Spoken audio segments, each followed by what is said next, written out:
오늘의 10분 시사경영 시작하겠습니다. 5월 2일이고요. 너무 건수가 많아요. 내가 이거를 준비하면서 보통 한 두세 개 정도 중에 하나를 선택해요. 오늘도 두세 개 중에 하나 1등한 거. 이게 참 어떻게 보면 쑥스러운 거고 참 불편한 건데 그 불편한 진실 속에 우리가 어떤 교훈을 찾는 건 매우 의미 있는 일이라고 생각을 합니다. 주제는 뭐냐? 예. 이렇게 주제를 하고 싶지는 않았는데 일단 주제는 봉투의 힘입니다. 예, 이런 노래 아세요? 노래? 예. 봉투 열렸네 오리 봉투 이 봉투 이게 세뱃돈 봉투가 아니라 참 이게 검정의 봉투죠. 이 봉투의 힘 기사를 일단 좀 먼저 읽을게요. 네, 우리 지금 나온 이제 기사문이 어떤 걸까? 지금 이제 여러분들이 읽고 있는 민주당의 돈 봉투 의혹입니다. 제가 하도 이제 가끔 국힘당에 대한 얘기를 하니까 저 사람 민주당 아니냐 이렇게 얘기하는 사람이 있는데 그런 당이 지금 어디 있겠습니까? 예.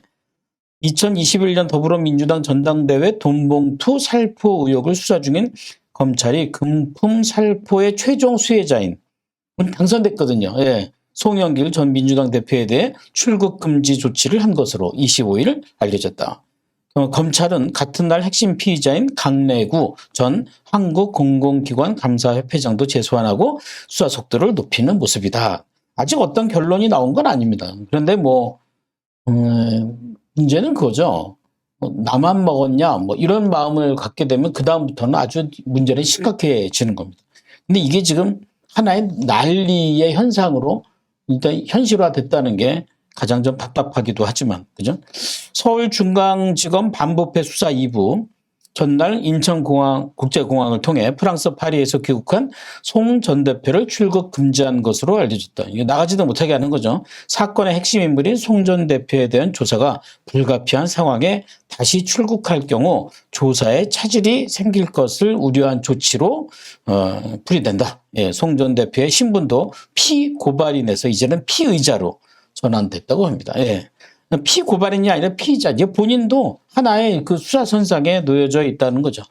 예, 핵심은 이건데요. 여기까지. 검찰은 돈봉투 살포의 목적이 송 전 대표의 당선이란 점에서 그가 단순 인지를 넘어 적극적으로 범행에 개입했을 가능성이 있다고 보고 있다. 경찰이 확보한 이정근이라는 사람의 녹취 파일에는 강 전 회장이 돈봉투를 당 지역위원장들에게 나눠준 사실을 송 전 대표에게 보고하자 잘했다고 격려했다는 전원 등이 포함된 것으로 알려졌다. 여러분 어떻게 생각하세요? 네, 이게 이제 오늘의 제가 주제를 봉투의 힘으로 했는데 사실은 원래 주제가 뭐였냐면 세상에 영원한 것은 없다 이런 겁니다.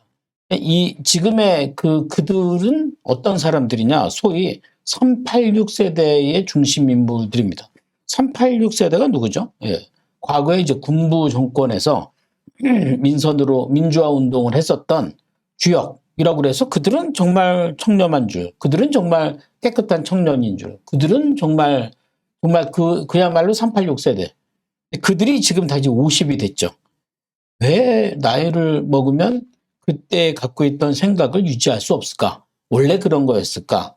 아니면 변한 거였을까? 여러 가지 생각이 듭니다. 근데 제가 오늘 주제를 왜 봉투의 힘으로 뒀을까요? 봉투 앞에 장사 없다. 이런 얘기를 하는 거죠. 제가 누구 편을 들려는 건 절대로 아닙니다.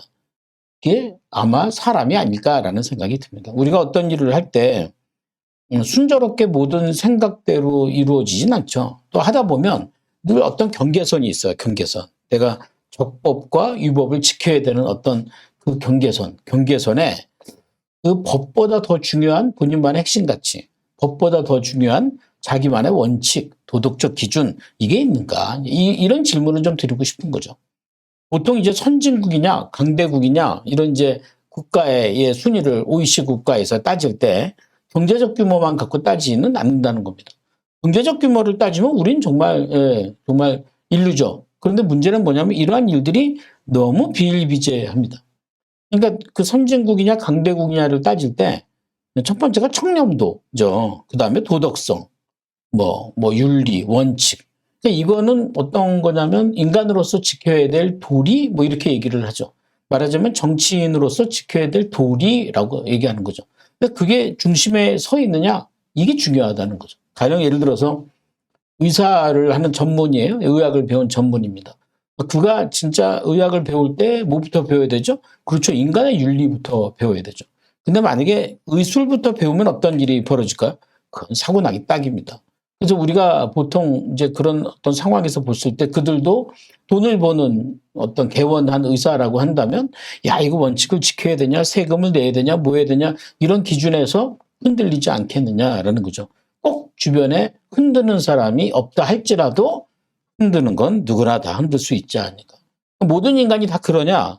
라고 얘기하기도 좀 어렵죠. 하지만 인간은 사실 참 늘 약합니다. 그래서 우리도 함부로 뭐라고 그럴까요? 큰 소리 치긴 어렵다라는 생각이 듭니다. 제가 세 가지의 유혹을 얘기했어요. 바로 봉투의 힘은 유혹 앞에선 이 봉투는 힘을 쓸 수가 없다. 뭐 이런 겁니다. 첫 번째가 당선의 유혹입니다. 참 재밌는 건 민주주의를 하고 싶었죠.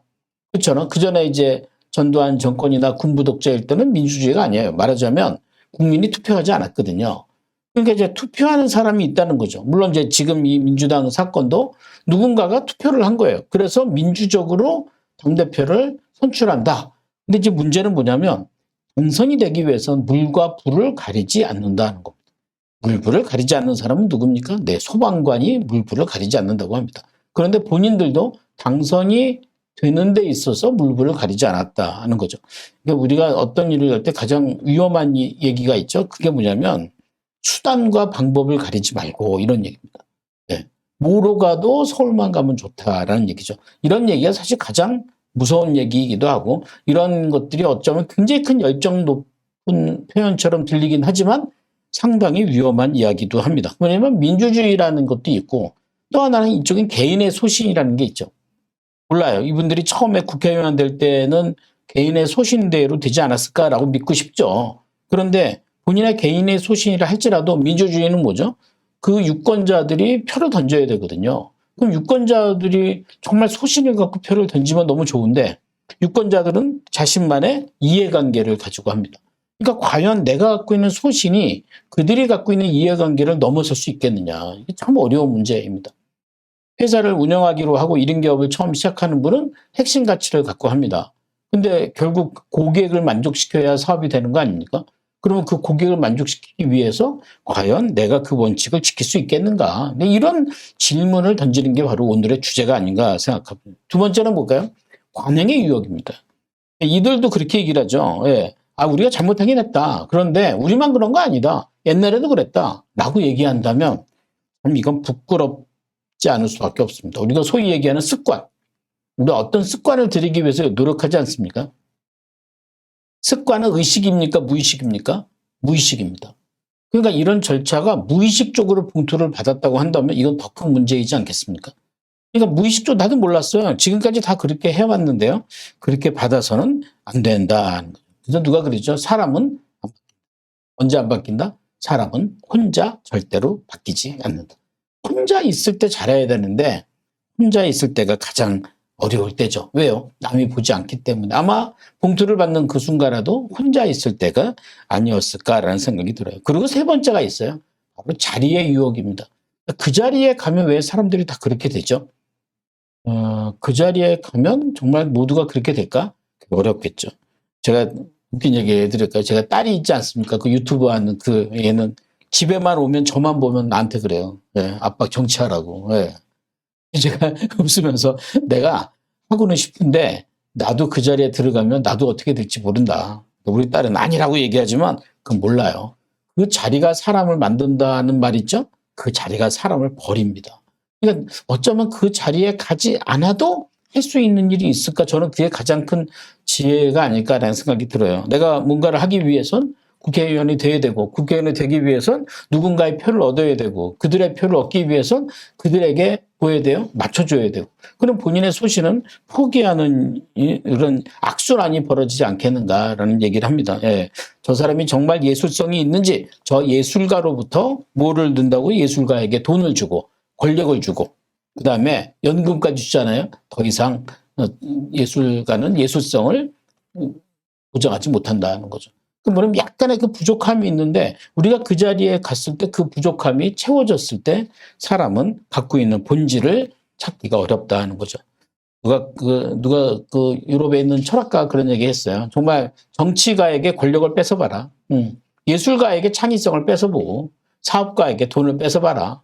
유명한 사람에게 조명을 뺏어봐라. 그래도 그가 남아있다면 그건 진짜 그의 진정성이다라고 얘기했지만 정말 그런 사람이 얼마나 있을까라는 생각이 듭니다. 오늘의 10분 시사경영은 약간 씁쓸하기도 하고 약간 교훈이 되기도 합니다. 우리가 지켜야 될 원칙은 뭘까요? 그 원칙은 아마도 법 위에 있어야 됩니다. 제도 위에 있어야 됩니다. 그 위에서 우리가 지켜야 될 원칙들을 지켜나가는 것, 저는 그게 중요하지 않을까 생각합니다. 오늘 10분 시사경영 봉투의 힘으로 마무리하도록 하고요.